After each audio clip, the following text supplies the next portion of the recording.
Hello everyone and welcome to Now You're Playing with Power, a Nintendo podcast. My name is NBZ and this is episode 29. We are at our second last, should I say penultimate show of the year. We're going to hit number 30 at the very end, which is kind of fitting, I feel. And to join me on that journey to the next, I guess, 365 days or so is my co-host.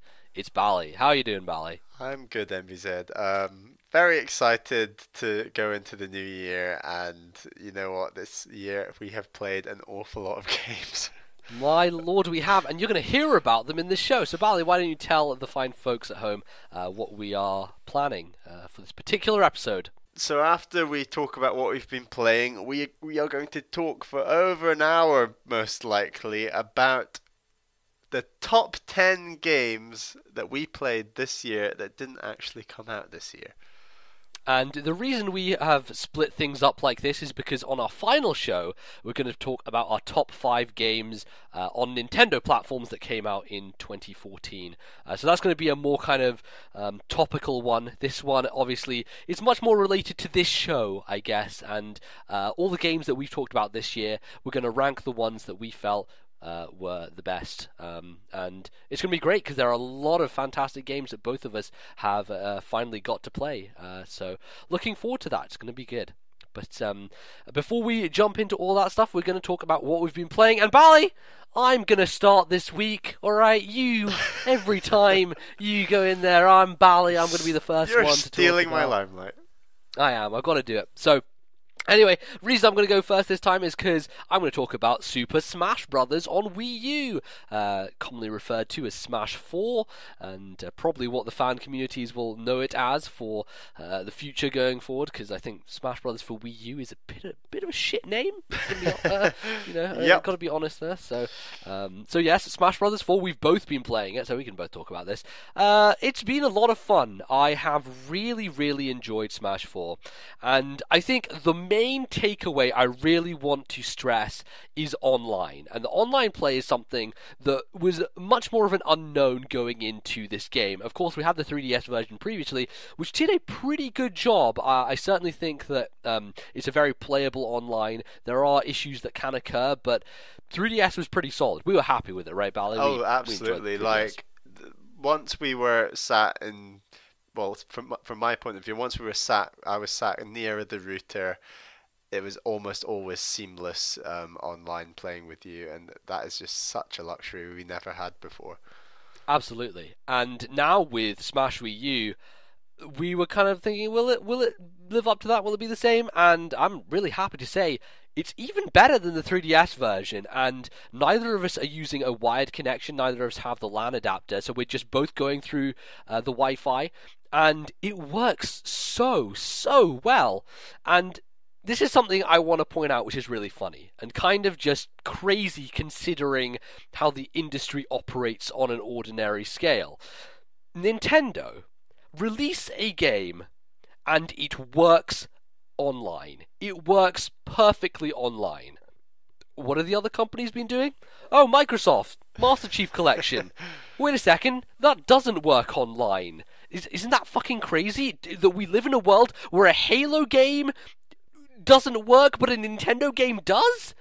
It blows my mind, Bally. It really does. And I think that that's indicative of this game and the wider context of the industry currently, because, you know, the last few months leading up to this holiday period, the games that have been released by third parties and by, manufacturers on the other consoles have been really not good at all. They've been broken, they've been unfinished, they've been unpolished, and just a whole mess. It's been a crap year for the AAA video game where third parties and Sony and Microsoft are concerned.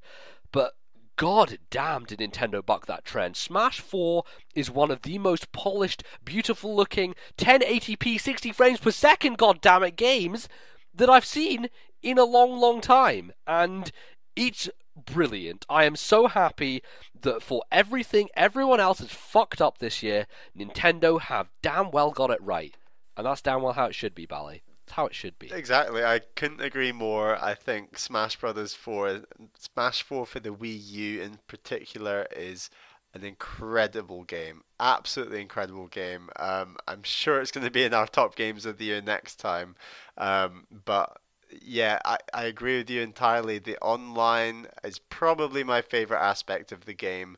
It's been pretty flawless with us recently. We've already invested so many hours playing each other online for fun, for glory, trying out new characters, me kicking your ass with Yoshi. Don't you even start on fucking Yoshi. We've had some... Jeff Gerstmann was right. We've had Kill some... Yoshis, all of them. Like, even the number of matches we've played between our mains, with me being Toon Link and you as Lucina, we must have played over like 100, and yeah, between the two versions, most definitely. Yeah, absolutely. We've had such a good time, and that's just something we only did so rarely when we were at each other's houses with the previous game, and it's so nice now that we're at other ends of the country and we can still have an amazing time playing Smash Brothers together. Yeah, I'm so happy about that, because there were so many fears going into this that it would be another brawl and that it wouldn't be able to go online and it wouldn't be a fun experience. And in the modern world, there just isn't the time for people to go round to each other's houses and to see each other all the time, because everyone has their own lives. They're busy and doing other things, and that's for a lot of people who play Nintendo games, who have grown up with Nintendo games, started on Melee, and they had it was kind of, they were the age. I have a job now, god damn it. Right, and they were at the age then when they could do that, and now it's just like, we can't. But through the magic of Skype, through the magic of the Nintendo network, we're able to pull it all together. So yeah, it's fantastic. And from what I've seen, trying to play with some crazy matches online, it still holds up really well. I actually managed to get into a lobby yesterday against Guillaume from Nintendo World Report's Radio Free Nintendo, and had some great matches there with a few people. And we did one which I had created out of my crazy brain of hammers, stars, and master balls only, with 7 stocks, and that was pretty great. Pokemon were going everywhere, people were exploding, hammers were flying, and it held up excellently. So maybe yes. I'm just being a massive Nintendo fanboy here, but is there a better looking HD game on any system that runs as smoothly? Yeah, probably. But I mean, the thing is, right, is the 1080p 60 frames a second, Yeah, which I know a that's lot what I of people meant, yeah. don't like talking about that and hearing about it. I think it's very important. Personally, it's something that I aspire for games to do, because as someone who has played on PC and has the luxury of setting my games to 1080p 60 frames a second, I appreciate it when consoles can keep up and are able to do that. And let's just be frank here. As a whole, the industry has not set that standard. Yeah. People are just going for artistic visuals and cinematic frame rates and all this fucking bullshit that gets tossed around. Everyone at home should see your reaction, NBZ, to watching me run through Havana in Assassin's Creed 4. You were literally looking at the screen like, what? I was gonna be sick. The frame rate was like dropping to like 20s, if not the mid-teens. It was a horrible thing. Yeah. So yeah, absolutely. I'm sure on the new consoles there are games which look prettier. Absolutely, things like Infamous Second Son and things coming out very soon. But from the frame rate perspective and the art design perspective, Smash looks amazing. But we have some games coming up in 2015 who are probably gonna look even better. But from the online perspective, for it to run in 60 frames per second with those graphics, you think there are plenty of other games that are matching? I mean, Call of Duty maintains 60 all the time, but it's a matter of semantics. I'm going to be honest. Let's just settle the fact it looks good, and I think we can move on. Honestly, it does look very good. So So there you go. So yeah, I mean that's really the majority of the time that both of us have spent with this game has been going through just playing online and finding characters we like, and that's really the meat of it, honestly.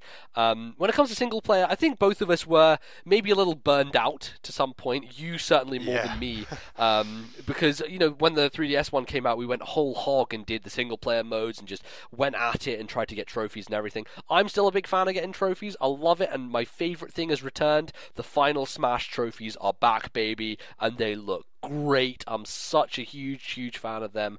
Always going in, reading the trophy descriptions, spinning them around, putting some pictures on Miiverse. I'm all about it, and doing the All-Star has been good motivation there, because I know that there will be a shiny thing at the end of it for me to get my hands on. So aside from that, though, trying to go through the event mode, event matches have been pretty fun, I think.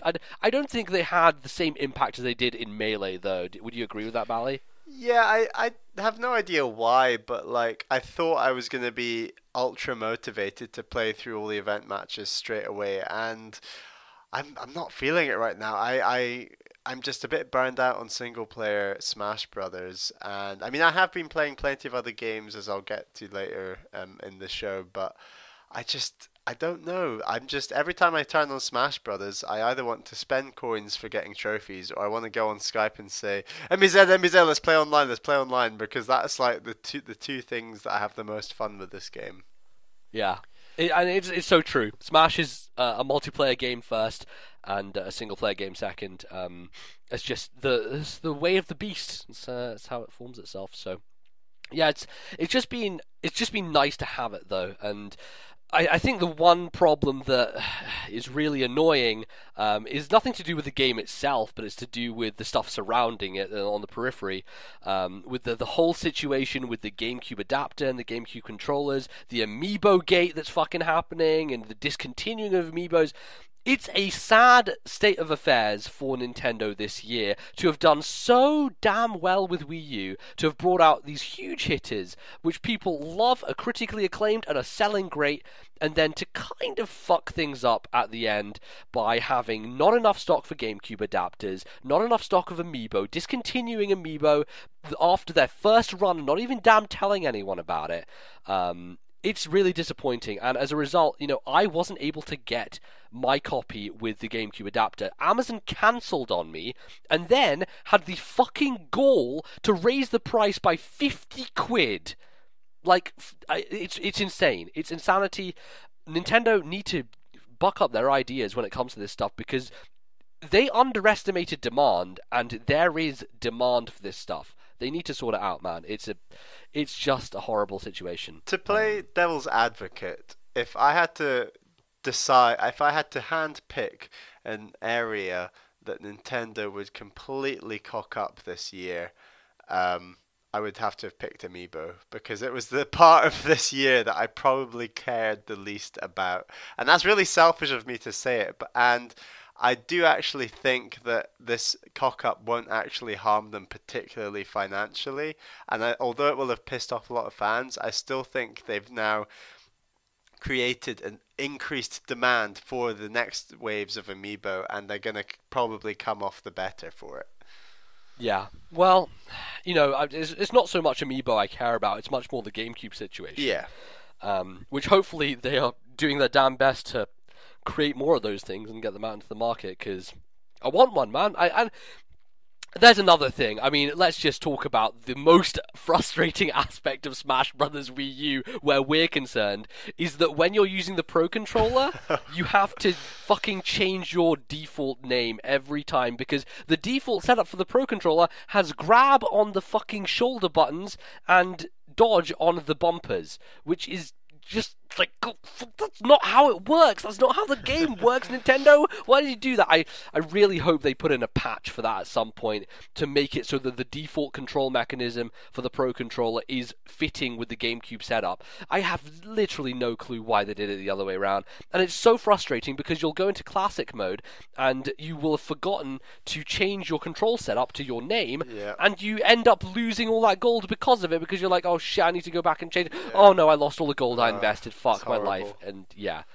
So aside from that stupid design choice, it's a fucking great game. It's brilliant.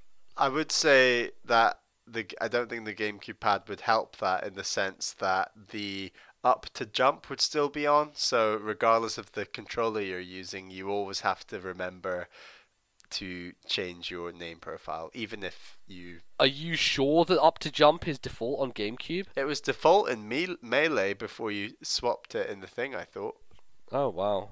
Well, there you go. It just didn't affect you as much. Yeah, sure. I guess so. Still, that's it's one thing, and geez, it's going to be a hard time choosing Game of the Year, Bally, here, because there are so many amazing experiences I've had with Smash Brothers, and it's just trying to compare those to things like Shovel Knight. And I Bayonetta. agree. I think it's really difficult to compare those single player experiences with multiplayer ones, and how you sum up what was the greatest experience. Right, yeah. I mean, should Game of the Year even go to what was greatest experience, perhaps? I mean, as a one-off experience, there might be games that beat Smash Brothers, but maybe not. Maybe. It will all be revealed next time. Indeed, next time. But I guess that's enough Smash Brothers chat. We've talked quite a lot about that game as a whole on the show. So, Bally, how about you close out a couple of games that you have got to the end of, Yes, finally? I have finally finished a couple of games. So first off, I completed Donkey Kong Tropical Freeze that I was talking about last time. Excellent, very good. So Did it murder your abilities of platforming at the end there? Was it very difficult? Very tough at the end. Very tough. I think before I started the game and you were saying, oh, Returns is so tough, Bally, and this game is really tough as well, I think overall it was ever so slightly easier than I was anticipating, because I think I had put the threshold of how tough I thought it was going to be incredibly high. And I think, Sure, and I mean, that's just what happens when you're listening to someone instead of actually seeing gameplay or whatever. So. Exactly. So I think it was ever so slightly easier than I anticipated, and I think it was all the stronger as a result, because I really enjoyed this game. I said this last time as well, but I had such a great time with this game. I was playing it non-stop, world after world. I loved the music, loved the art, loved the gameplay. There are so few flaws. A few of the flaws, I'd say, like there's a few loading screens, but they're really not that bad, and they really piss off speedrunners more than they do a casual gamer like me. Yeah. And I really want to play more Donkey Kong Country now. I've got the Super Nintendo version, the first one, on my Oh boy. system, so that'll definitely be a step backwards, but I'm prepared to tackle it, and I really want to play Returns when I pick up a new 3DS. Yeah. I've also now got all the Kong letters to collect, because there are actually there's a total of 10 levels in the whole game I've still never experienced, because they require you to collect Kong letters. So there's one level per world if you collect all the Kong letters on the other levels within that world, and then once you have all the secret levels, of which there are 7, you get 3 more secret levels. So there are a total of 10 I still need to have a look at, which I will try to aim for eventually and dip in and out of. I have a feeling that might murder your Perhaps, but every time I feel murdered by it, I'll just walk away for a few months, because that's, time makes everything feel a bit better. So I'll just walk away and then come back rejuvenated and give it another go. But great game overall. And so the second game I completed, I spent far longer playing. It took me a total of 40 hours, and that game is Assassin's Creed 4. I finally finished it. Hey, there we go, your first one. My first open world game, properly done and dusted, and I can proudly say I completed 60% of everything there is to collect in the whole game. That's a lot. Thinking about the vastness of collectibles and side missions and everything in an Assassin's Creed game, it may not sound a big number, but that's a sizable chunk there. You must have done a hell of a lot of exploring and wandering around in that world. Yeah, and the ending is really cool. It was a bit unexpected. Basically, there's a little bit spoilery, I guess, but there's a couple of ships guarding the final mission that you basically have to destroy, and I swear, you have to do some serious grinding in terms of upgrading your ship to defeat those ships. I would like to see anyone try and defeat those ships with the jackdaw that you receive at the start of the game, because I think it's actually impossible to defeat that with that chunk of lump or whatever you get at the start, because you need some serious cannons and you need to upgrade your hull, you need to upgrade everything, not everything, but certain aspects to seriously dent those ships, because it took me loads of times and I must have invested about 50, 60, maybe 70 grand into my ship throughout the game. So you're going to seriously need to do a few side quests, and I just happen to do side quests anyway throughout the game, picking up a treasure chest here and there, and that mounted up, and there's loads of different ways you can earn money in the game, which is really nice. But I would say the story is quite strong at the end. It's quite interesting how all the character plot lines end up, including Edward Kenway, who's the guy who plays. Yeah. It's interesting to see I what do seem happens to remember that you were saying it wasn't super grabbing you, kind of like in the middle of playing it. Yeah, it wasn't super grabbing me, but it was nice, and I think the ending was quite strong. And I'm not the best judge of games for cutscene storylines because I play so few games with that sort of framework. So I would say that might play into it a bit, but yeah, the end of the game also gets quite dark. Like, I posted a few screenshots on Miiverse, but there's a lot of hanging, and like he has these like drunken nightmares about everything that's happened, and it's all it's all quite like getting psychological. Whoa, yeah, there's a lot of psychological cutscenes which are quite disturbing, but I feel they really add to it. But yeah, excellent. Good finish, and I don't know if I'll ever get to 100% with this game, but there are certainly plenty of islands and parts of the game that I've just not, it feels like I've not experienced at all. So even if I don't get to the 100% threshold, I'd like to see those other islands and experience it a bit more, and then definitely try another game in the series, probably the third one on the Wii U, although... Well, it's the only other one available to you. I don't know, is there any chance of Unity ever coming to Wii U? Absolutely not, but you wouldn't want to play that fucking mess anyway. Well, so, maybe good job. What if Assassin's Creed Rogue came to Wii U? Maybe there's a chance of that. It's not going to, Bally. Look, like Watch Dogs just came out like 2 weeks ago, and that is not going to do well whatsoever on Wii U. Ubisoft are done with the system. We better just start living with that reality, I think. Maybe I'll have to look elsewhere. But, perhaps. Great game. I'm really glad that they released this on Wii U. Me too. Because it allowed you to experience it. And all those joys I got from playing Wind Waker and sailing across islands, you get that exact feeling with this game, and it really glad that I took your advice and you said, Bally, you love Wind Waker, you'll love this game, you got to try it, and I was like, I don't know, but I'm definitely happy I did. You dove in and you came up still breathing. So there you go. That's all we can ask for. So I think that pretty much closes us out for what we've been playing. A bit shorter this time, but that's because we have big segments ahead of us. So don't go anywhere. Join us for our games of the year that didn't actually come out this year. See you then.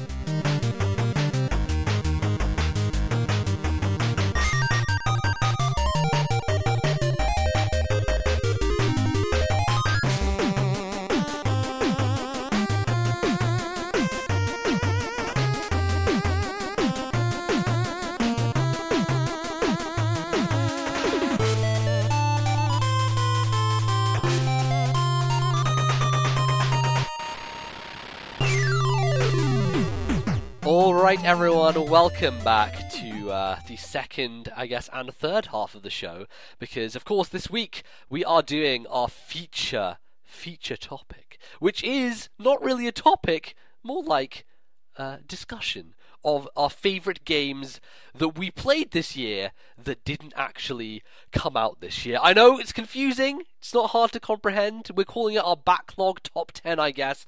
These are going to be our favourite 10 games that we played this year that didn't come out in 2014. So I think that's enough to assure people, right, Bally?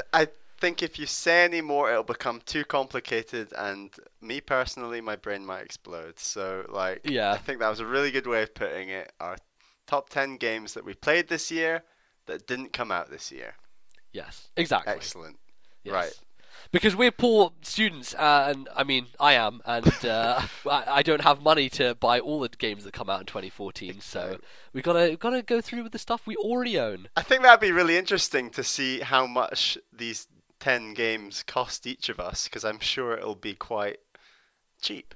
Yeah, it'll probably be a small amount, if not zero, because we already bought them years before. Okay, yeah, but true. Sure. All right, we rambled. Let's get into this, Bally. Let's not just piss around all day. We could do that, sure, but it's not what we're about here on this professional podcast.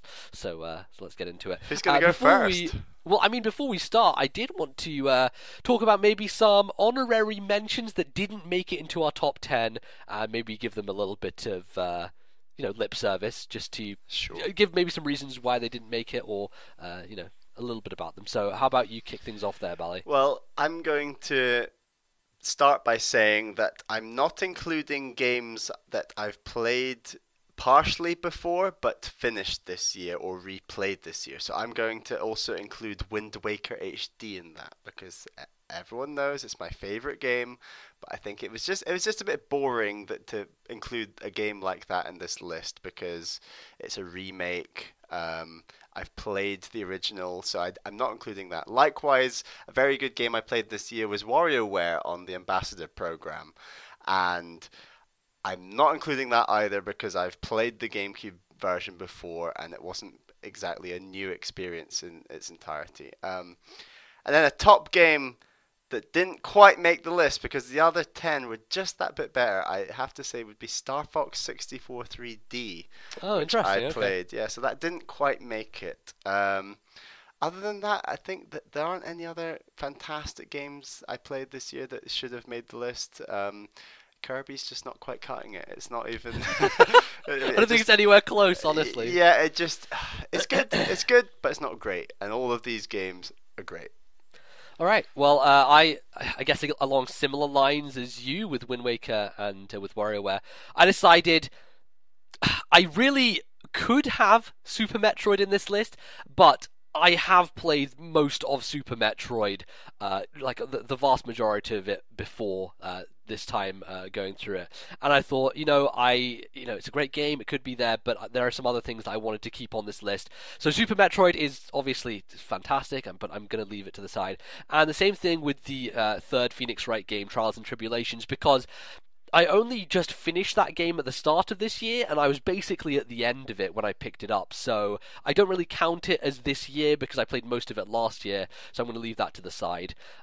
So those two kind of in a similar vein to Wind Waker and WarioWare for you. There are two more which I thought were great, but I couldn't quite make it in.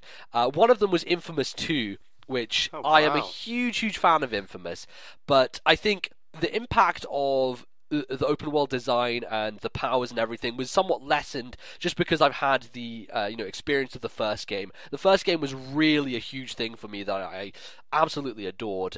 Infamous 2 is just really more of the same. It's great, more of the same, but it's kind of like the Mario Galaxy 1 and 2 situation, where one is just like this thing which is defining and inventive, and the other two is, it's building on that and is probably better, but not quite making it for me. And the other one is Prince of Persia: Sands of Time, which I really enjoyed playing through it, but I do feel that it was mired in some kind of a lot of problems of the GameCube era. There were a lot of times I had frustrations with it, and I couldn't quite justify putting it on this list because there were games on this list that I enjoyed more than gave me frustrations. So I'm going to leave Prince of Persia on the side. But that is nothing to say of its quality, because it is phenomenally good. I just kind of felt the criteria was there to leave it for the moment. So there you go. All right. So with those out of the way, I guess we will get into our top 10. And we're going to be splitting these between 10 to 6, and then we're going to take a break and come back for our top 5. So, Bally, why don't you kick off the first half here with your number 10? So my number 10 is a Nintendo 2D platformer, and this was on the Game Boy Advance that I played on the Ambassador program, and that is Wario Land 4.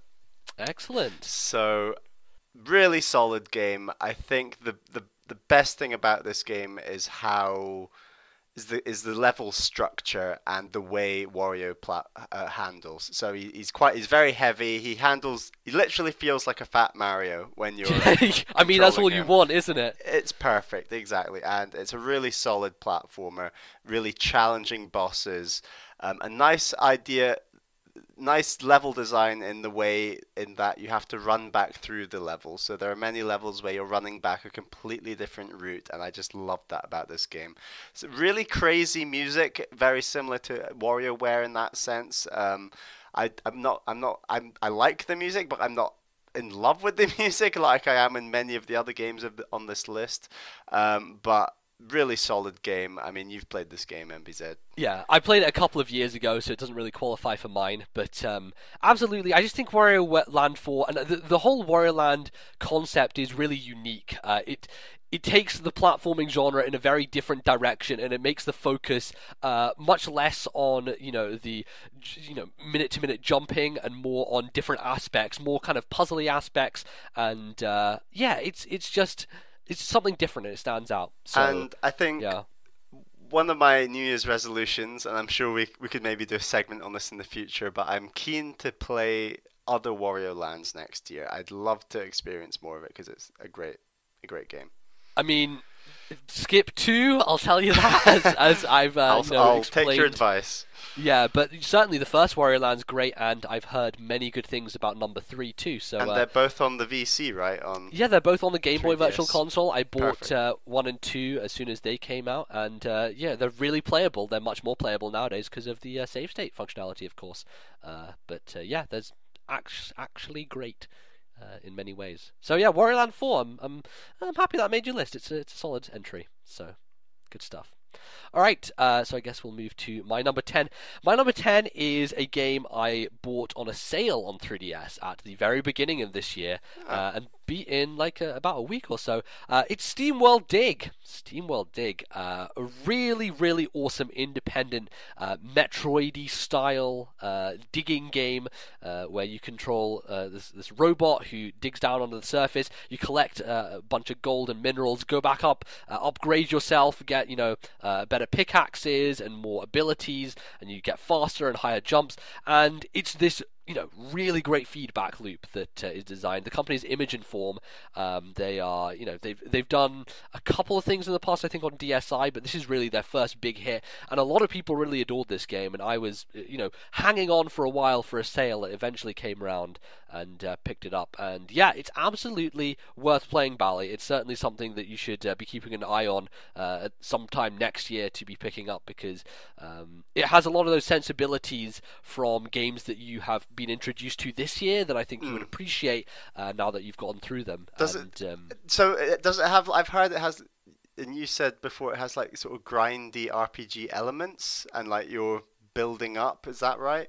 Well, I wouldn't say grindy in the traditional sense of gaining experience. It's more in the sense of exploration. So, your map isn't fully filled out, so you're digging through blocks, and so your oil lamp can only last a certain amount of time, so you only have a certain amount of lamp that you can keep going with until it hits darkness and you don't know where you're going anymore. So it's all about making the best use of that time when you go down, and then thinking, okay, I need an escape route, I need to make sure I have, ways to get back up and get back in again. So in that sense, yeah, it's more the grind of the exploration, but it's really satisfying because when you do find an area with a new power-up, then it will invigorate you and help you get through areas much quicker. They're like pneumatic drills that you can unlock, which make tunneling through areas much more simple and easy.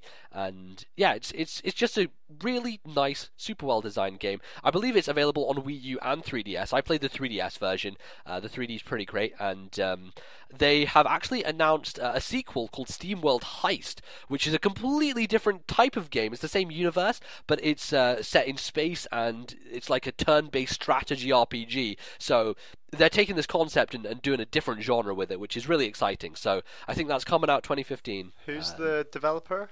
They're called Image and Form. I believe they're located somewhere in Europe, and the main man behind that studio has done a couple of interviews with Don Koopman from Nintendo World Report. Those are really great interviews. I recommend you go listen to those as well, because he's a cool guy, and I really like what that company is doing. So, SteamWorld Dig, put it on the books. A great game. Well, my next game on the list, number 9, is a really long title, so bear with me. Super Mario Advance 3 Yoshi's Island. I see. It is the GBA port of the Yoshi, and the Yoshmeister. This is another GBA Ambassador game, and everything that Wario Land 4 lacks, like I was saying, the music's a bit unusual. Yoshi's Island just nails the music and the visuals, and I'm going to talk a lot. I always talk a lot about music and visuals, but this is just a charming 2D platformer that has amazing. It's an incredible world. This idea of Yoshi's Island, it's really nice. The idea handing Baby Mario over between all these Yoshis, working your way through these amazingly designed worlds, and eventually fighting Baby Bowser, Bowser Jr., Baby Bowser, Baby. Who knows? Look, Mario's lore is fucked up. This game is named Advance 3, even though it's the third 2 thing of the...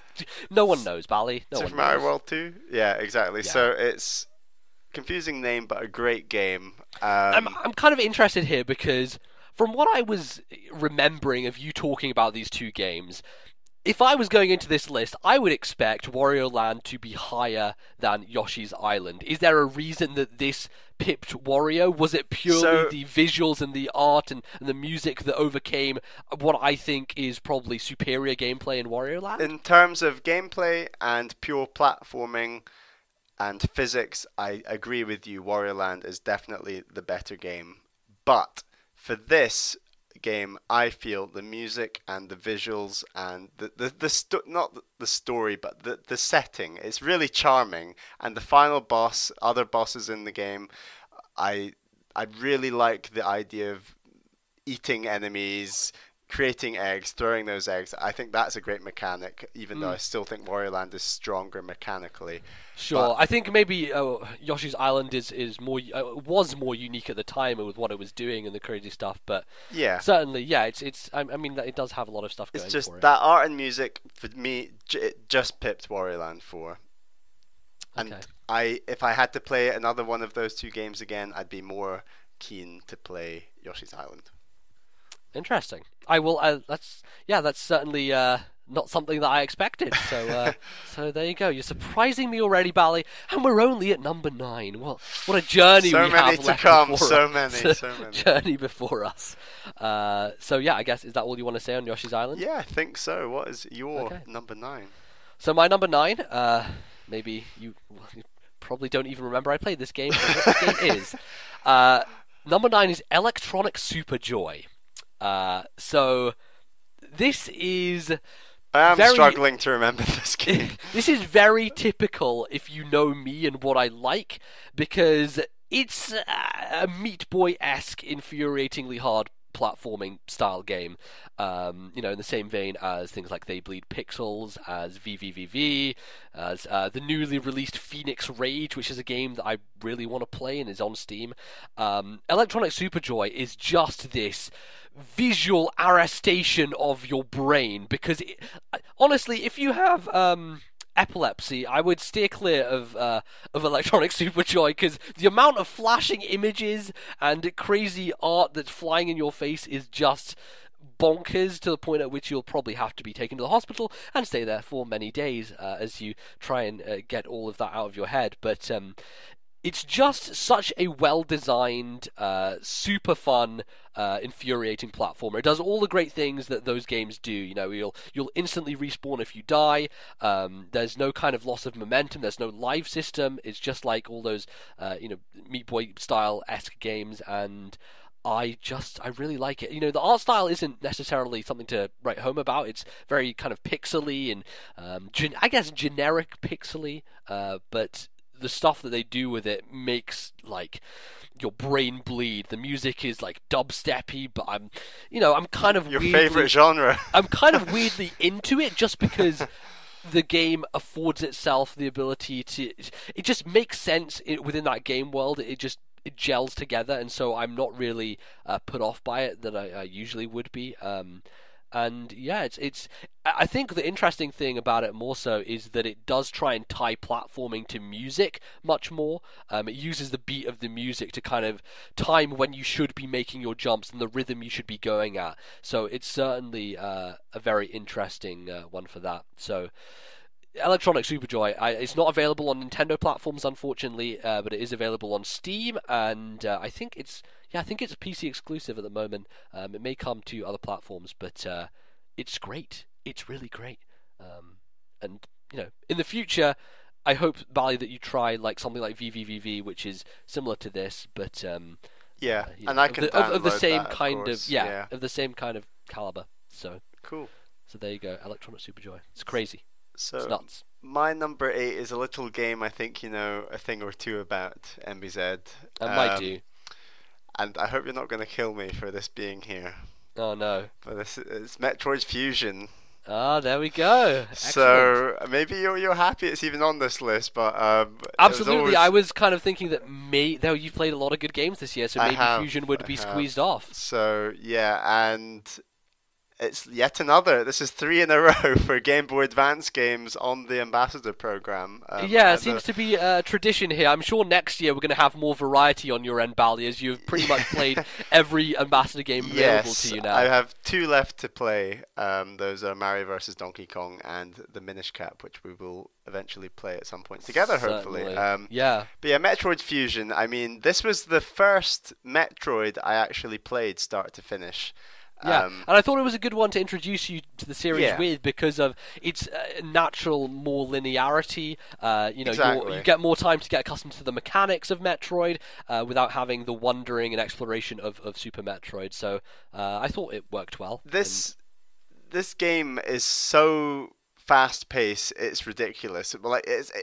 Having not played a Metroid game, people say, "Oh, it's about exploration," and then at the end of these endless this maze-like thing, you meet a boss, and they're like, that's not Metroid Fusion. Metroid Fusion is get A to B, go there fast as you can. There's speed-running elements, there's bosses dropping in at every left, right, and center. There's so many bosses in this game.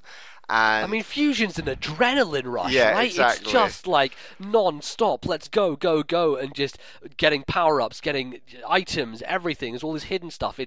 God, I adore it so much. And it's a really colourful game. It's definitely, and I think that makes it stand out so much from the other Metroids because it's just brimming with these vibrant environments, and it's always different because you're on the space station, and they're afforded the ability to do the fire area and the foresty and the ice area. And to, Samus's suit itself in its initial incarnation is like bright blue with yellow. It's completely standoutish. So absolutely. And I mean, there's full cutscenes in here as well with like dialogue, and there's a really cool little story going on, and it's quite interesting that this is actually the final game in the existing timeline, I believe, of the Metroid universe. Chronologically, it does come last. Yeah, absolutely. Exactly. So it's a nice, interesting ending, and I think it's a good shout to that perhaps a new Metroid game would be at the end of Metroid Fusion. So there's really interesting stuff like that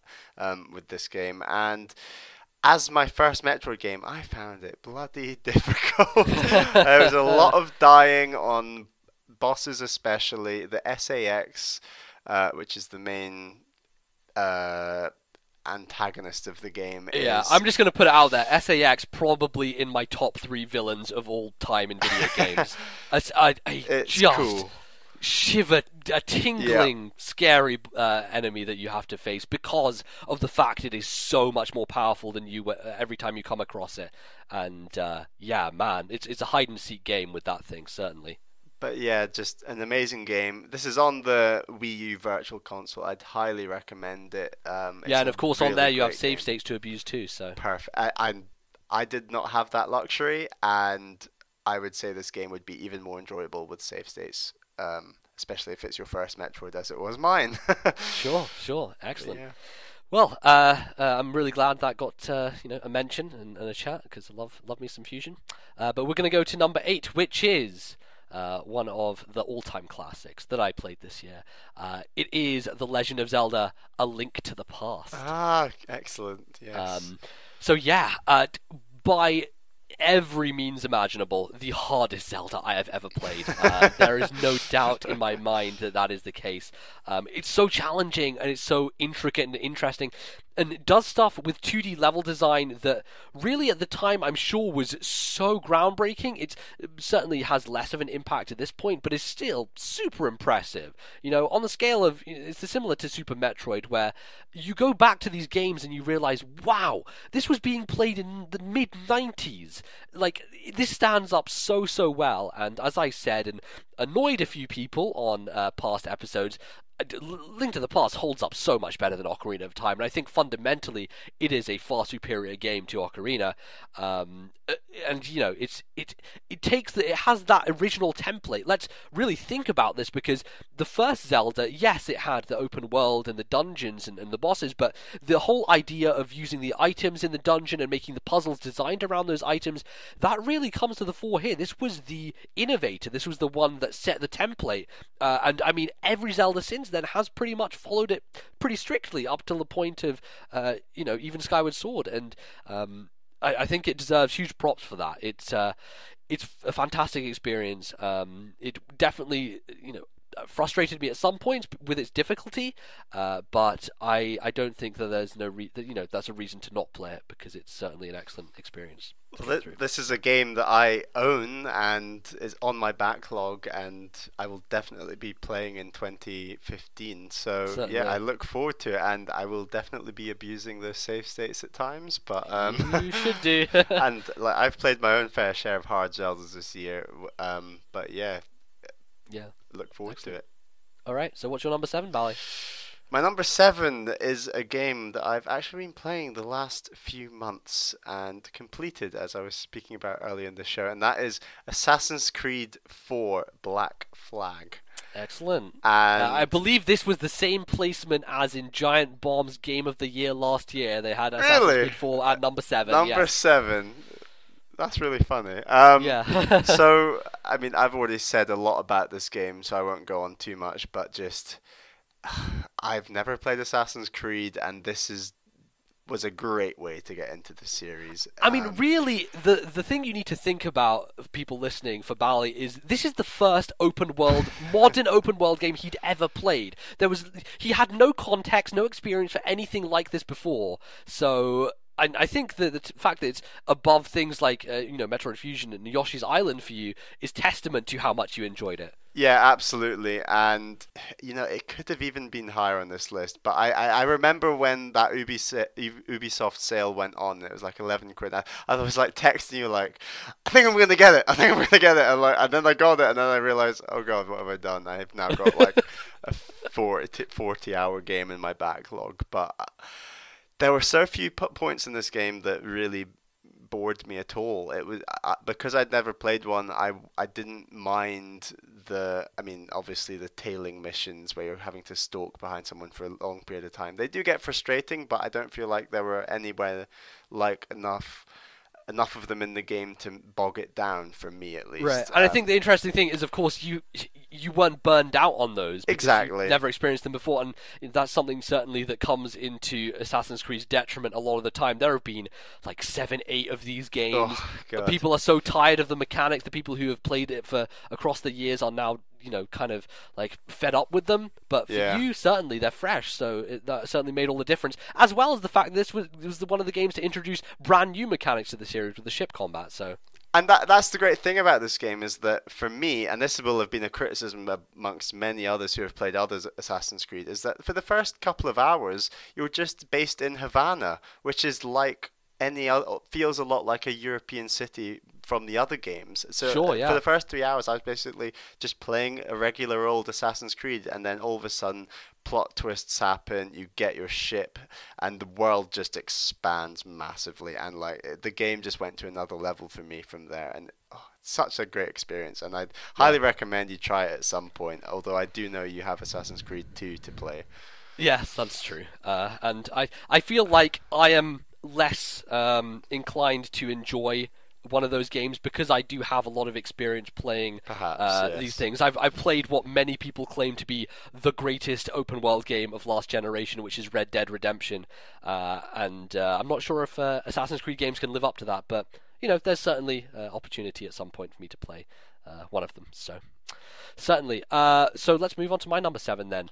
Again, I guess this is very fitting because both of us had kind of the long-term projects we were working on through Yeah. September to like November, and my number 7 slot is kind of mirroring yours with Phoenix Wright, Dual Destinies. So yeah, I mean, I talked a bunch about this last time, but I still highly recommend it to people who like the series. I would of course say you should play the other games first. It's the best way to experience them is in order, in chronological order, so you get all the story beats and all the references and all the everything.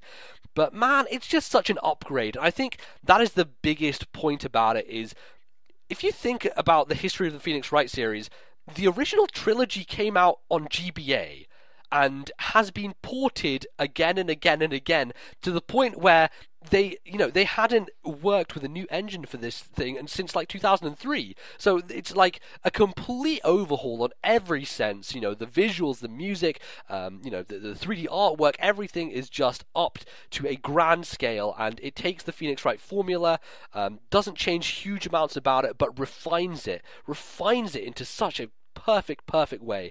And of course, it doesn't lose any of the fantastic elements of Phoenix Wright either, which are the story moments and the character development and all the conversations and dialogue and the pop culture references. I mean, I never really talked to you about this, but one of my favorite moments in the original Phoenix Wright is a reference to the Fresh Prince of Bel-Air, and like the stuff that they do. Yeah, there's like a line talking about the intro to Fresh Prince of Bel-Air, and it's just stuff like that they do, which I think is great and goofy about the series, and they certainly keep doing it in Dual Destinies. So, absolutely a stunner. So, there you go. It's my number 7. Well, I do want to try out this series at some point. I can't promise I'm going to play all of them, but I definitely want to try the first one. Hey, the trilogy came out this week on 3DS, so it's digital, Cool. it's available, and it's probably a decent price. So Probably need to upgrade my SD card to get that. But probably, yeah, but we'll see. we'll see. Okay. So my number 6 is a game both of us love dearly, NBZ. Yes. This was my first ever indie game, actually. And this is a Oh. game I downloaded earlier this year. You had been nagging me since I got a Wii U to I was pick up telling this you. game. Yeah. Yeah, So exactly. what is it, Bally? Come All on. right. For those who don't know, it's Trine 2. Yes. And I sunk like 18 hours into this amazing 2D. It's a puzzle adventure platformer. How do you describe Yeah. it? It's just I mean, so cool. it defies genre, Bally. Exactly. It's that grand. It's in it for the games, and Yeah. like it is just. I mean, it's just this wonderfully lush fantasy setting, Yeah. in which there's so many ideas and so many fantastic things. So I actually played the original Trine this year, and it really serves as a very stark comparison to the testament of Trine 2. The first Trine is nowhere near the quality of this one. Like, this is a renaissance of every aspect, and it just does so many fun and cool things. It's breaking down the fantasy trope to its bare basics. So if you think about something like Dungeons and Dragons, where you have a rogue, a wizard, and then like a knight, those are your three characters in this game, and it just drops you into this amazing fantasy world. The story is. It's average at best, but that doesn't stop the world from being spectacular. The music's incredible, and the way that those three characters play and explore this world each of them is completely different, and you use all of them. All of them have their own times where they're most needed, and those times I feel like are well balanced throughout the game. And it's just a really unique platformer in that it's not just about jumping on platforms. It's about, hey, how could I tackle this obstacle? Could I use a crate, or could I use a plank, or could I just interact with something in the environment, or do I not even need to use the wizard at all? Can I just jump that platform? Like, there's so many different things you can do, and there's some epic boss fights, and it's just amazing. It's almost like a choose your own adventure at parts where, you know, it gives you the options. You have all these, you know, variables open to you, and yeah, it's fantastic. And I downloaded it with, it came with the extra goblin content. Yeah, I think that's for every copy on Wii U. It's Director's Edition's the only one available, but yeah. Great, and like, 18 hours was just, that is a really long time for a 2D platformer, and yeah. Every hour of it was really enjoyable because it kept reinventing stuff, new ideas, new enemies, new power-ups. The way that you can upgrade your weapons is really interesting, and there's a lot of game time in this game. The works, exactly. Absolutely. Okay, so we're almost approaching the halfway point here as we get into my number 6, and I guess similarly to your number 6, this is a artistically vibrant game and a damn good 2D platformer, probably my favorite 2D platformer of the year, Wario Land: The Shake Dimension. This is... It's a revolution in the Wario Land formula. I'm going to put it down and say it. You know, you played Wario Land 4 and you thought that was a great game. Well, let me tell you, Bally, the Shake Dimension I need to play ups the ante by a country fucking mile. I really love this game, and the things that are so unique and interesting about it are the things that a lot of people bemoaned the Wii for, with, you know, the shoehorned motion controls and the annoyingness of using the Wii remote on its side. This game does that, but it does it in such an interesting and classy and just downright fun way that I don't want to even talk about the things it does with the Wii Remote and the motion control, because it could be considered a spoiler for some of the surprises that happen along the time that you're spending with it. Yeah, it's just really great. It has such great theming. There are these awesome, animated cutscenes they farmed out to another studio, which look gorgeous, and the amount of detail and care and attention paid to every individual animation frame is astounding. Goodfeel are downright one of the best developers in terms of making cracking art styles, and we know that from Kirby's Epic Yarn, we know that from the upcoming Yoshi's Woolly World, and exciting. Friends, they started it with the Shake Dimension. You do not want to pass up this game just because it looks like a Waggle Fest. It's not. It's super well designed and has so many fresh ideas within it. So I'm looking forward to you playing this next year, Bally. It's a cracker. Really is. Really, really is. And I was super surprised that I loved it as much as I did, because I was thinking, that's another really Land. high, 6. But it's great. It's really great. So that's Wario Land: Shake Dimension. It's called Shake It in the US for people over there, because you might go trying to find this game, and of course, because of the region differences, you may have a hard time. But that's that game. All right. Well, we have reached the halfway point here. We are going to take a quick break before we reconvene to discuss our top 5 games that we played this year that didn't come out this year. That's a really long thing, but we will. We'll reconvene. So meet us back in a second. We'll finish the list.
And we have returned for the third and final part of our show. Of course, the continuance of our top 10 games that we played this year that didn't come out this year. It's just Love that name. Rolls off the tongue. Rolls off the tongue. So yeah, these are the big ones. These are the top 5. The ones that certainly made the most impact on us and that we enjoyed playing the most. So without further ado, let's cut the bullshit. Bally, tell me, what is your number 5 game? My number 5 game this year that I played this year that didn't come out this year is The Legend of Zelda: Link's Awakening. Oh wow, very high positioning for this one. I really didn't know what to expect when I decided I was going to get this game. I don't know what made me decide. I mean, obviously the Zelda sale made this game incredibly cheap, and I thought, you know what, I've never really played the Game Boy Zeldas, and this is by many accounts the best Game Boy Zelda, so I thought, let's go for it. And it's really, really good. I really appreciated the save states, because I, like yourself with Link to the Past, I think this is by far and away the toughest Zelda I've ever played. I mean, they made him hard back in the day, exactly. Bally. We're all bloody softies these days. Anyone who says that modern games are harder than traditional games needs to take a running jump off a cliff, because this game is really, really tough. And what more can I say about it? I sunk about 20 hours into this game. There was a lot of exploration, a lot of side stuff I did. There were definitely parts where I needed a guide. I love the 2D elements where you're able to there's platforming parts, and the amount of Nintendo nostalgia that's brought into this game, like Mario, Luigi, Chain Chomps, everything. It's amazing. Just the weird absurdity of it just makes it really stand out. I think you really immersed yourself in the world of Link's Awakening. I think maybe that's why it sticks with you more than Link to the Past sticks with me, because I'm going to be honest, I didn't go around and explore a lot in Link to the Past. I didn't try and do side stuff at all. I wasn't really making that my focus. I pretty much just mainlined the dungeons and got the side things I had to get and looked up in a guide what I needed to do to get them. So I really didn't kind of throw myself at it in the way that I think you did with this one, which is perhaps why it shows up higher on your list than that one does. Yeah, I mean, when I started playing, I never sort of said to myself, right, I need to do lots of side stuff. It just kind of happened, and that's like a really nice thing. Like every time I'd go to a guide, it might say, oh, there's a heart container here. So I thought, well, I now know where that heart container is or whatever. I might as well go and get it. And then once I got one, I'd discover something else. And then I'd discover something else. And it was kind of like just one situation after another. And then I realized, actually, I need to go do that next dungeon. And it's just a really nice game in terms of exploration and world. And like, okay, I harp on about music, but Tal Tal Heights is the greatest Zelda song. But this is coming from a man who adores Wind Waker, Exactly, which arguably is the best Zelda soundtrack in history. It is such a good tune. It's just so goddamn good. And it's a massive theme of this game, the way they use that song, because the Tal Tal Heights, the Tal Tal mountain range, is where the windfish lives, and it's a very important part of the game in relation to the story and some of the latter dungeons. So, just really great game, really cool story. I want to play some more handheld Zeldas. I mean, next year I think I'm going to play Minish Cap. I'd be interested in the Oracle games. I don't know, maybe. But yeah, this one was a real surprise. When I played it, I didn't expect to like it this much. But and at times it was a really tough, frustrating game. But that didn't stop it from enjoying the overall enjoyment, because 5 is really high for this game. Like Yeah, that's totally. when I looked back at my list to when I was writing it, I thought, wow, that actually made it number 5. And then I thought, should it be lower?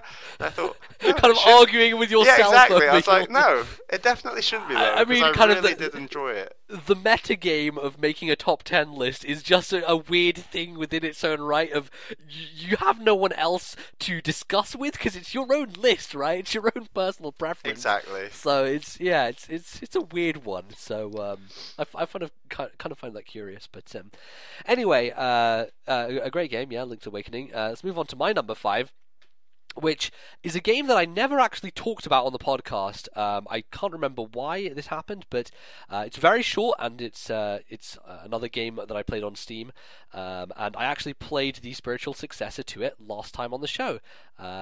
So this is To the Moon, and it's just one of those really unique game experiences.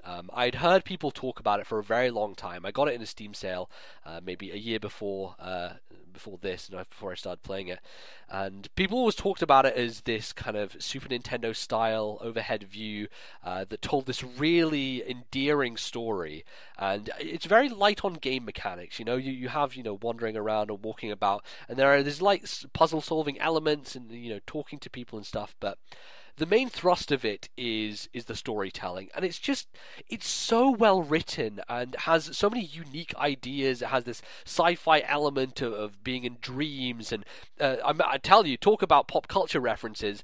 You can tell that the guy behind this game, Kangao, is a huge fan of Doctor Who, because the amount of references to Doctor Who that take place within To the Moon are kind of astronomical, to use a very appropriate term there.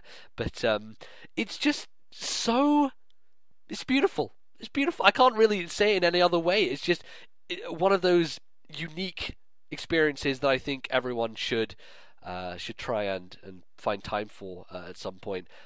Perhaps it would be better to watch someone playing it because there isn't much gameplay involved, but it kind of robs you of that personal experience with the game, and I think it's better to take it on for yourself rather than watch anyone else. Did you watch through Nintendo Capri Sun's playthrough of To the Moon, Bally? I did, but I'll admit I never got properly invested in it. I couldn't.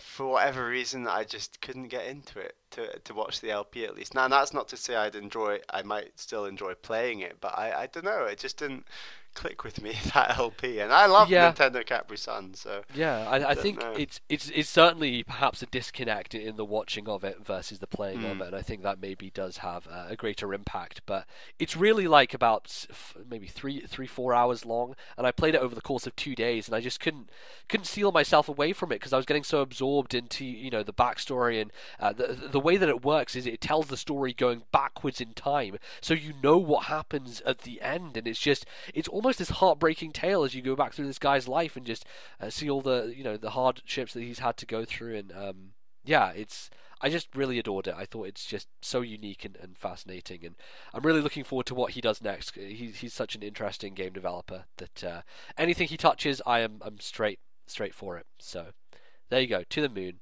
absolutely wonderful. So, Bally, what is your number 4?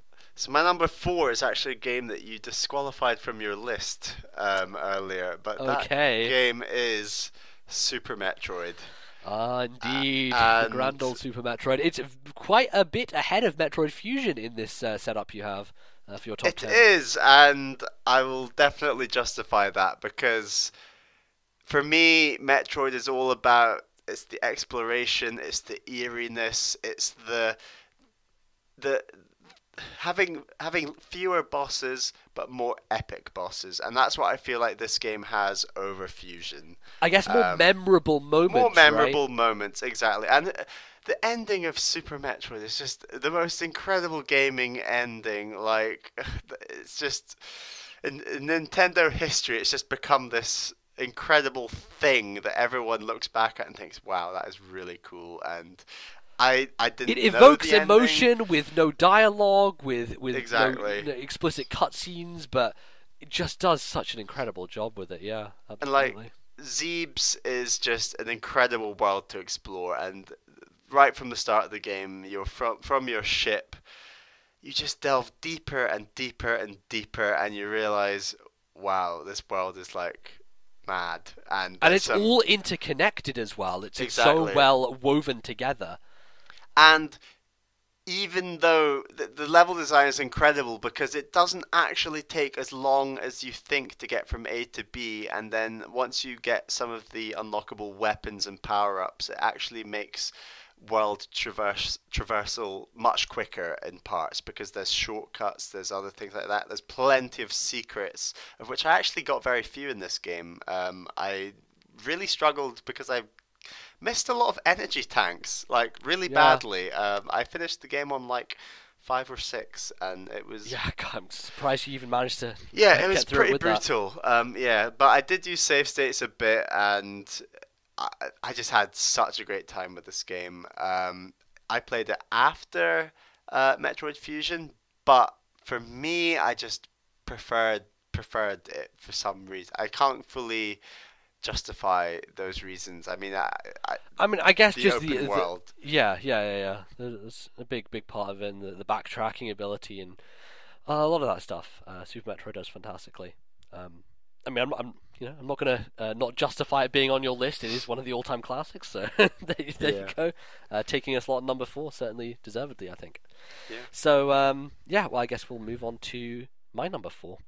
Um, so my number 4 is I guess it's the game that I fell into a hole with that I never expected to uh, when I picked it up, and this is Jeff Kanata's Game of the Year 2013. It's Rogue Legacy, my friends. Rogue Legacy devoured my life in a way I just didn't imagine a game could. So I mean, a lot of people talked about this last year, and how about it's this roguelike that encourages the idea of upgrading your character as soon as you've gone through a run through. So you run through this dungeon, you die, but you take your gold, you put it into some upgrades, you get better, you get stronger, you go in again, you do the same thing. And the thing with Rogue Legacy is that it just makes it so hard to stop. You get to an end and you're like, oh, I'll just do one more run. No, I died a little early on that. I'll just do one more run. Oh, no, I can do better than that. I can get to the boss this time. Oh no, oh look, I just got an upgrade to get more gold. I can just go, and you will be from fucking 6 p.m. in the evening. It'll be fucking 3 a.m. in the morning, and you're still playing Rogue Legacy. And I don't know how I survived that period of my Oh life. God. But it's also the perfect podcast game, so I was listening to stuff while playing it, and I just thought, hey, the podcast's still going, I'll keep going with Rogue Legacy, and I just kept, Bally, I kept doing it. How many hours have you sunk into this game? So it's around 20 or so, and I haven't actually finished Rogue Legacy in the traditional sense. I mean, I guess to some degree you don't necessarily need to finish Rogue Legacy because it is a roguelike, but there are set bosses and end goals. I beat like 2 of the bosses out of the total of 4, so I could go back in there and dive back into it. I probably will at some point. But man, it's without a doubt it is the most bang for my buck I got this year by country mile. I think I paid like £3 for it in a sale. And I was like, I got to get this because Jeff will kill me if I don't take that sale. I know that he's such a huge advocate of this, and I did it, and I didn't look back. Rogue Legacy, fucking fantastic. I really hope it comes to Wii U because man, you need to experience it. I love it, and I think you may enjoy it as much as I do. There's potential there, certainly. It's great, fucking great. Excellent. So I am interested, definitely. I can't say it's too high up my to-do list, and obviously I can't play it at this point in time, but sure. we'll see. You never know. Yeah, it's just an addictive hole, man. You're just gonna fall into it. Oh god. All right, Bally, let's get into the real meat here. We're in the top 3. These are some big ass games. I'll have There's you know. some hitters, shall we say? Yeah, absolutely. So Bally, how about you hit us up with your number 3? My number 3 is Pikmin 3. Oh, very good. Yeah, Very good. yeah. Appropriate indeed. Exactly. Well, I And have to say, this is very, very high up your list. I did you perhaps think didn't this should expect be a it to little lower? Perhaps, yeah, but I certainly don't question your love for the Pikmin. I will certainly say so. Oh, I love a bit there we of have it. Pikmin. Well, definitely. This was probably the first proper awesome experience I ever had on the Wii U. And I feel a sneeze coming on. I feel a sneeze. It's okay. Just go for it. Okay. Just let it go. I'm just gonna let it go. I'm just gonna be one talk. with the wind and snow. If this has not been the year of games, it has definitely been the year of Frozen. You've definitely nailed that one. Absolutely, Yeah. absolutely. So yeah, Pikmin 3. I sunk 20 hours into the story, 16 to 20 hours into the story, and then I played a ton of co-op with my friend Shaq on this game after that, and just the combination of the multiplayer and the single player, it's a beautiful looking game, the music's incredible, the story is really interesting, and there's some really nice game mechanics between switching between the three characters and finding all three characters in the first place. That's the nice part of the story as well. And just, it's so nice. It's such a good looking game. The bosses are great. There's only 5 of them in the whole game, I think. And just the ability to go back and replay levels, collecting all the fruit is great fun. There's the way that this game treats time is great, because the first Pikmin game, you had a set number of days, and then in the second Pikmin game you had as many days as you wanted, and then this game is basically a happy medium between the two. So you basically have as many days as you earn, and you earn those days by retrieving fruit. So I actually 100%ed all the fruit in this game, which isn't overly difficult to do, I'd say, but I definitely wanted to experience everything this game has to offer. And it certainly means that you're going out of your way, right, to explore every area and make sure you're kind of, seeking out the whole map, as it were. And often there's really unique enemies guarding certain parts of fruit, and just balancing your Pikmin to make sure you bring the right Pikmin with you. I mean, I'm not a real-time strategy game player at all, and this game is in some ways a lot like a real-time strategy, and it is really, really enjoyable. I really hope, I mean, I need to play, I've already played a lot of Pikmin 2, but I'm going to replay that from start to finish next year, and then I want to pick up Pikmin 1 because I need so go Pikmin. in reverse order, right? Exactly. I'm gonna go 3, 2, 1 because why the hell not? And count down, and maybe Miyamoto will unveil Pikmin 4 at E3 next year. So yeah, exactly. I don't know. The gap between 2 and 3 was so vast that I'm not going to put money on there being a Pikmin 4 on Wii U. But you never know. I mean, we had those Pikmin shorts, so maybe it's still in Miyamoto's mind. I mean, I think he dreams about Pikmin every night. So yeah, definitely. He'll want to make a game.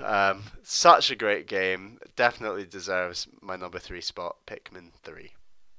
Excellent. I think the one thing that I really remember when you talked about Pikmin 3 was the big mud boss, like the giant with feet. And funnily enough, I actually obtained the trophy for that guy. So did I, yeah. In Smash Brothers the other day, and I actually posted a picture on Miiverse and said, "Hey Bally, I found your favorite boss." I'm not sure if you've seen right. that, I've not checked that post yet. I've got to see that. Yep, I put it up on the Miiverse, so great. Everyone can go check that out. Yeah, that second last boss is epic, and it will kill like 40 Pikmin in a row. Like the final boss is epic as well, but for some reason I preferred the second last boss for me. But Nintendo do tend to steer away from ideas of death and sadness a lot of the time. But when they it comes just to Pikmin, do not give a shit. They're so dispensable. They're so exactly. dispensable. And they go and they like scream when they die, and then you see that little ghost, and you're like, it's legit what like have a I shocking done? thing. Oh god. Well, there you go. Pikmin 3, Nintendo's darkest series. What might I say? Alright, so I guess Rogue Legacy started a trend in my top games that I've played this year that didn't come out.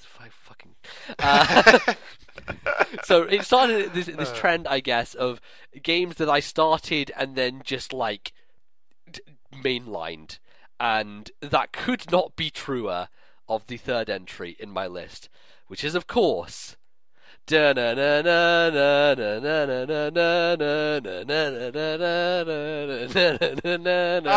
I'm with you now. That took me a while. Yes. It's the Wind Waker. I am Legend so of Zelda. chuffed at how high up your list that game is. I am really happy about that. So, Wind Waker is fucking great. It's so good, and I just never gave it a chance before. I think, you know, there were so many things that I was hung up on. You know, the sailing around and I guess the navigation of that aspect, and the lack of dungeons because there weren't that many. And the fact that I'd seen so much of it before, but really, I think a lot of this is owed to the HD version because it refines so many aspects. But going and playing this one for the first time, you know, in an updated variety, just the best way to play it. No doubt in my mind that picking up the HD version as opposed to a GameCube copy was the right plan, because they just did so much incredible stuff to make it infinitely more playable and just better to go through and everything. Wind Waker is just brilliant, and I guess talking about the fact that I just mainlined it literally 3 days. Like I sat there for like 7 or 8 hours in a single day and just Wind Wakered. I Wind Wakered the day away. I sailed the ocean. And really, I think in contrast to Link to the Past, where my main goal was to do the dungeons and go through the story and clear it out, I just dicked around in Wind Waker. I just fucking just sailed to places, looked at the island. I charted every fucking square. I went to the stupid fish. I went to Beedle's shop. I bought his fucking fish food and fed the fish on every square so that I could fill out. I had to do it. It was an obsessive 49 compulsive squares. thing. And I got them all, motherfucker. I'm a Pokemon master. I tell you, gotta get the squares. I got them all, and I loved it. I think, yeah, there's not much more to say on Wind Waker. It's just a bloody brilliant thing. It's a great, solid Zelda, and I'm glad that I played it. I've said so much on this game, on this podcast already, that I'm just going to sit here and enjoy the fact that it's been made your number 3, because especially after I put your top game of all time right down at number 8. And then I thought there'd be a bit of revenge, but anyway. Well, we didn't see each other's games list beforehand, Bally. It could have done some nasty stuff, but no. Like, as it's my favourite game ever, I do want to play the HD version again. Because you're fucking crazy. Because it's a great game, and I just need to experience more and more and more of it. And before we know it, Bally will have changed his profession to Wind Waker speedrunner, and no. End of it. But yeah, great, good stuff. All right, Bally, big one here, number 2. So my number 3 was Pikmin 3. So I thought, you know what, my number 2. Super Mario Galaxy 2. Because, wow, yes, indeed. I mean, it was a complete accident that those naming conventions happened, but just, what a game. Like, that is, before this year started, I can't believe I'd never played Galaxy 2 before. Like, I absolutely loved Galaxy 1, and I can't even think of what reasons. I wasn't playing a lot of Wii at the time when it came out. I actually want to make the point here, because I do remember when Galaxy 2 came out and the time period it was. It was mid 2010, I want to say. No, 2009. When it was announced, and what I remember is that you were in your final year of school, and you really had fallen off of games quite a bit at that point. You hadn't played for a very long time, and the last thing I really remember of you being kind of involved and talking about games was you showed me the Galaxy 2 trailer, because I was like not even paying attention, and E3 was something that I wasn't even thinking about that much either. We're both really kind of invested in doing a lot at school and had kind of not played games in a while in a dedicated manner. And you showed it to me, and I was like, oh yeah, that's cool, I'll probably get that. And I ended up getting it after I finished school the year after, but you didn't, and I guess, you know, you're playing a lot of kind of multiplayer stuff when you got to uni and that kind of thing. But Galaxy 2 definitely slipped by you and went past you. And you knew it was great, you knew it was fantastic because you played the first one, but yeah, you finally got to play it now because I gave you my copy. So how about that? Thank you very much. So now that, like, when I started playing it, it was still so much better than I thought it was going to be. I love all the new Yoshi stuff. That's great. And it just reinvents so many different ideas with the levels. All the music and art is obviously amazing because it's a AAA Nintendo game and it's just hits it out the park. It really puts 3D World into perspective now, doesn't it? And I think it you really have does. gone back And on that at some point and said, you were really positive on 3D World, but now, having played Galaxy 2, you have more feelings about 3D World than I did, I feel. Galaxy 2 is the best 3D Mario, I'd say, by quite some way, actually, that I've ever played. I love it. Like, I've never finished Sunshine. That's something I also want to potentially do in 2015. But this game was just so much fun, and I played it so quickly as well. Not quite. Yeah, it's a very similar case with Wind Waker with me. Not quite to that level, but almost. Yeah, almost. Yeah, so good, so good. And like, I got all the stars. I've not got all the green stars. I might even go back and do that. You should totally do that because it allows you to rediscover those levels in very quick pace because it doesn't take that long to get the green stars, but you really appreciate the kind of design that goes into the secret hiding places and all the kind of nitty gritty areas that they'll place those green stars in. It's a joy to really play back through that, and I recommend you do it. So okay, I'll definitely get hopefully into we'll that. do that at some point. And I mean, I haven't. We're not at a stage where we kind of are demanding a 3D Mario, but like I really hope they go back to the style of the Galaxy games. I mean, 3D World was fantastic. Don't get me wrong, I love it, but once you play Galaxy 2, you do realize it's just a better formula, and they need to go back to it. In my opinion. Exactly. So yeah. All right. God, massive hitter there, massive one. Let's talk about my massive hitter, because at number 2. Again, a game with 2 after it. Perhaps one of the greatest games in all of history, Mega Man 2. Oh, wow! Mega Man 2 wow. is sublime. It is the pinnacle, the utmost fucking pinnacle of 2D action games.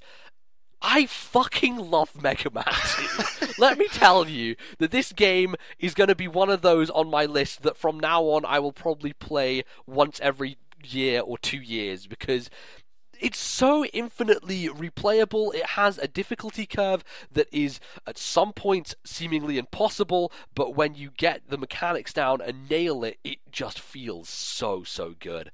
It's just great, Bally. I can't express words anymore. But all the theme music and everything like that really does add to it as well. I mean, I've not played it, but I've seen you play a lot, and we've been enjoying the Mega Man stage and the tunes on Smash Brothers. Probably my favourite song that they've remixed in Smash is the Mega Man one. It is a great Dr. Wily's theme, yeah. But yeah, the whole package is really there. It's got the interesting level design, the fantastic bosses, the music, which is just so memorable and iconic, and it is, as I've said, just a game that you can go back to endlessly. It holds up to this day. This NES game that came out in like the late 80s, I think, it's just still a masterpiece, and there's no simple way to say that. It just is. So. And I've said this about a lot of games on this recording, but it's another one I am going to play in 2015 because basically Bally's list next year is mine this year. Let's just lay that down right now. I've got way too many games to play. It's ridiculous, but I'm working away on them. Yeah, certainly. If you've and I mean, it was kind of highlighted this year by the fact that Shovel Knight came out and shared so many design sensibilities, and you kind of realize from that how influential Mega Man is, and how still to this day you can release a game like Shovel Knight and it will receive critical acclaim because it does so many things right that game did back in its day, and it's the timeless nature of Mega Man. He will never get old. I feel like that's something that's my couple of games that have been in my top 5: Wind Waker, Mega Man, Rogue Legacy, even they're timeless. They will never age, and I'm glad for that because I love games that are able to be revisited. So there you go. All right, Bally, it's the big one. It's getting it's big. Numero uno. And I'm pretty sure I have a good idea what your number one is, but why don't you go ahead and reveal it anyway? Well, and I think the name is also kind of appropriate. I know, I've managed to do 3, 2, 1 somehow, but yeah. my number... It's really weird that, isn't it? That's mad. But my number one is the Prime number one, and that is Metroid Prime. And Metroid Prime. What a game. Nintendo World Report's Game of the Decade. I must say, I'm not going to say it's the game of the decade because I'm a Wind Waker fan, but God, this comes close. This really does come close because I absolutely loved this game. I spent so much time exploring, trying to work out stuff. I obviously did need a guide on parts because it's a very tough game, but it looks gorgeous. It's so eerie. The world creation is incredible. I know you disagree. You're not a big fan of the 3D Metroids, NBZ, but yeah, at least you can appreciate just the number of journalists and people like Jonathan Metz who are massively into this game, and I just thought it really had to be my game of the year. That didn't come out this year, but I played this year. So I'm kind of curious, what was it that put it above Galaxy 2 for you? Was there the fact that it was, such a fresh experience because you'd already experienced the original Galaxy? What was it in particular that made it the top dog? Definitely freshness, but more epic moments and just an interesting story. It is really quite interesting, how Samus relates to the Chozo and in relation to the space pirates. I think the final 2 bosses are incredibly hard, but yet incredibly epic. All the bosses in this game are pretty epic. There's a few that are less epic for sure. I will say that certainly from a design standpoint, they do things that really stand out. And you're talking before about Super Metroid and having memorable moments. I feel like a game like Metroid Prime does that on a scale which is amplified by 10. Yes, this really is Super Metroid specifically turned 3D. Yeah, and I think I did play this before Super Metroid. I want to say. No, you played it afterwards. Really? Yes, you did. Okay. Yes, you did. But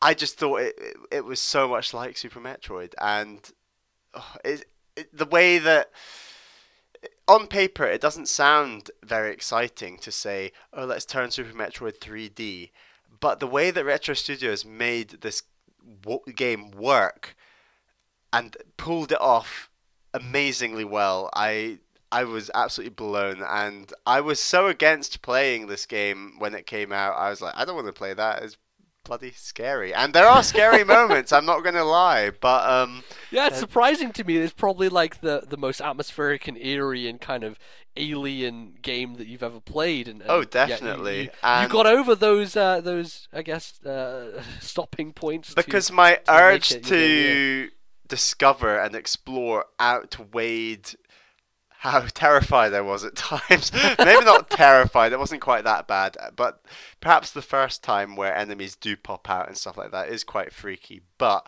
you were going back through those corridors many times and there are regenerating enemies, so you get used to it. But there's just I'm struggling with words for this game, as you can probably tell, and I remember struggling to describe it back when I played it on the podcast, and I really want to. This is not a game for 2015.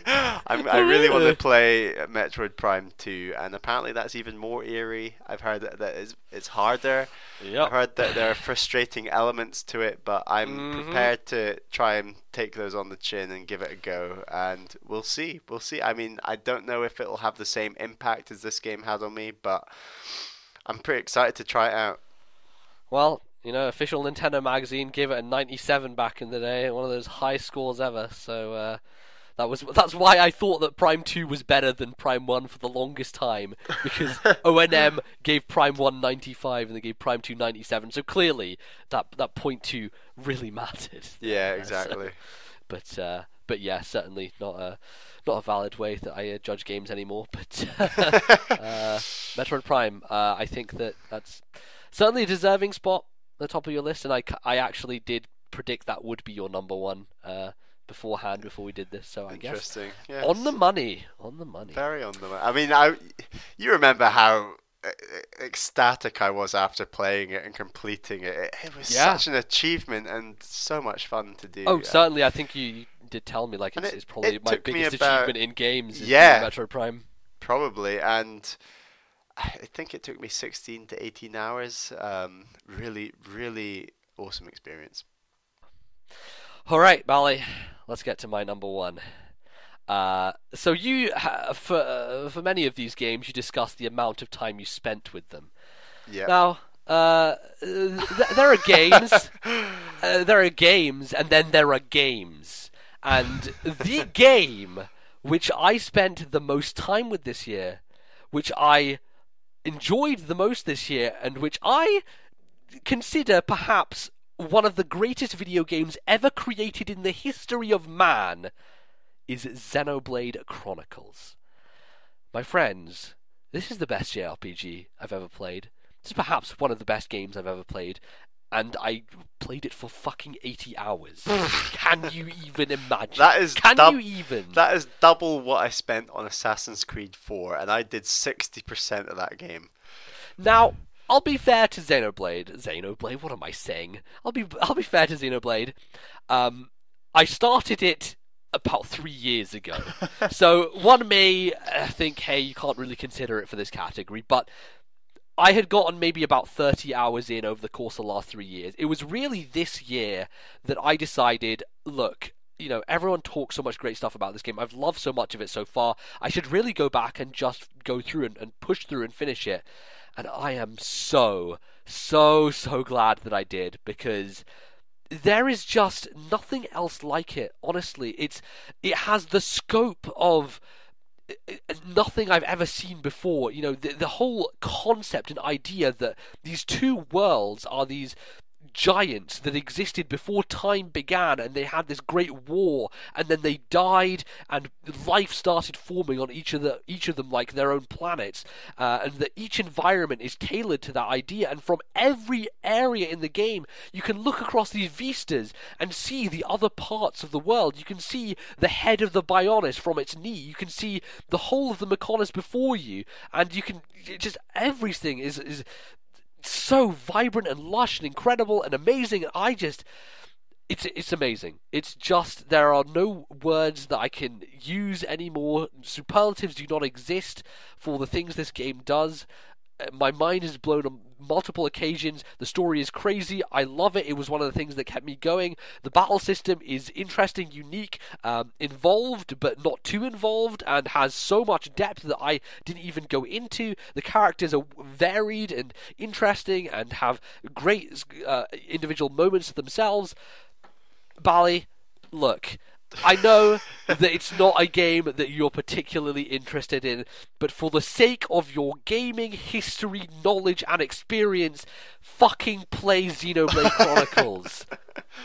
I have mounted a sermon here, and I think it is deserving. I think I will pick it up on the new 3DS. There we go. That's a win in my book. If it's gonna be remade nicely and it's a nice long experience I can play on a handheld console, I think that'll be a great experience. I should try it. Yeah, I definitely think, for me anyway, I prefer to have long games on handhelds, because you can take them wherever you want, and you're never kind of constrained by not being able to get to your console or whatever. And there's, that means that you're not kind of waiting for periods of time and maybe putting it down and forgetting stuff. So certainly, and I really hope they do a good job with the 3DS version, because I don't want them to kind of dial it down. I want the scale to still be there, and I want the sense of awe and wonder and everything to remain intact. but I'm a little bit worried that on 3DS it may be lost just because of the small screen and the smaller scope of it. But I'm certainly excited for more people to get to try it because it's a really hard game to find. And in fact, I was really lucky in getting this game. I believe it came out in September 2010, and I'd heard so much great stuff about it on podcasts and everything. And I was interested in picking it up, but it was quite expensive at the time. And around about Christmas, I went into a game store, and they had just loads of copies of it there. They were all half price, 20 quid. I picked up Xenoblade for 20 British pounds, and you know how much is going on Amazon these days? Around 70. So, yeah, I mean, I got a damn good bargain out of it, and man, it was worth every damn penny. Every single one. And also, I gotta say, my favourite video game soundtrack, the music is transcendent. Absolutely unbelievable. One of my favourite game tracks of the last 10 years called Engage the Enemy, which Bally has had some experience listening to in it's Super a good Smash song. Brothers. It is a good song. Oh, yeah. Amazing stuff. Really is. And God, if next year we get Xenoblade X, I may be just going crazy because I'm really over the moon. All these great games can't possibly come out in 2015. One of them has to slip. I don't know, Bally. Maybe.